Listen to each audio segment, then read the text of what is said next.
Good morning, students. Today we will read a poem, The Kite. Kite पढ़ेंगे हम. इसके poet हैं हमारे हैरी बेन.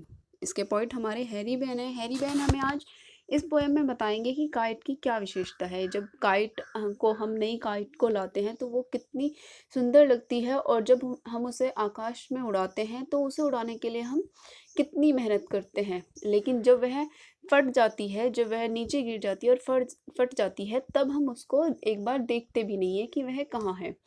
यही इस पोएम में आज हमें पोइट हैरी बेन बता रहे हैं. All of us like to fly kites. हम सभी को kites उड़ाना पसंद होता है. Have you ever tried to fly one? क्या तुमने कभी उड़ाने की कोशिश करी है? Read this poem about a kite as it's flies in the sky. Read this poem. आज इस पोएम को पढ़ो. About a kite as it fly in the sky. ये कैसे आकाश में उड़ती है. How bright on the blue is a kite when it's new. कितनी ब्राइट होती है जब नीले आसमान में एक नई काइट उड़ती है.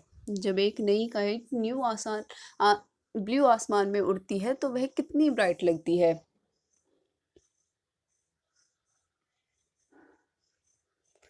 With a dive and a dip, it snaps its tail, then soars like a ship with only a sail. With a dive and a dip, यह कभी गोता खाती है, कभी डुबकी लगाती है. इट्स स्नैप इट्स टेल, अपनी पूंछ को लहराती रहती है. Then soars like a ship with only a sail, जिस तरह से एक शिप पाल में जाकर चलता है, उसी तरह से ये काइट कभी गोता खाती है और कभी डुबकी लगाती है और अपनी पूंछ को हिलाती रहती है.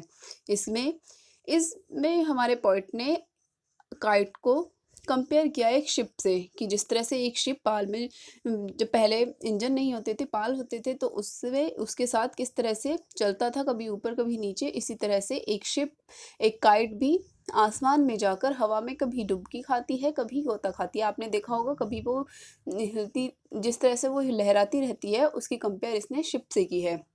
As over tides of wind its ride, climb to the crest of a gust and pull.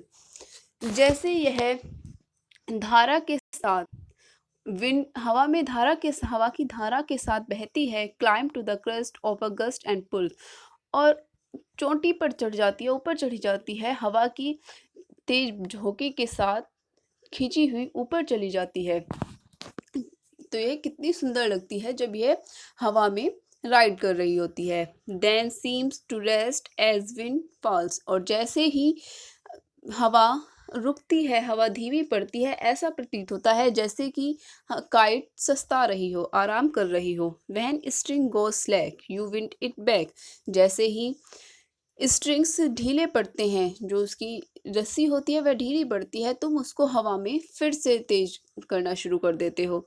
And run until a new breeze blow, और तब तक उसको दौड़ाते रहते हो जब तक हवा फिर से बहने नहीं लगती.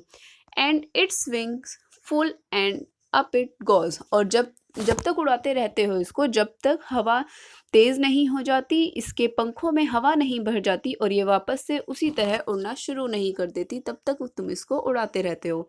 High bright on the blue is a kite when it's new. ये फिर से बोलता है कि कितनी ब्राइट होती है, कितनी ब्राइट लगती है जब एक पतंग आसमान में उड़ रही होती है. बट अ रेगुलर थिंग लेकिन एक बुरी चीज़ है. यू नेवर विल सी, तुम इसको कभी नहीं देखोगे. When it flaps on a string in the top of the tree, जब यह फट कर नीचे गिर जाएगी और किसी पेड़ की चोटी पर टंगी रह जाएगी, तब तुम इसको नहीं देखोगे. यह कितनी बुरी चीज़ है.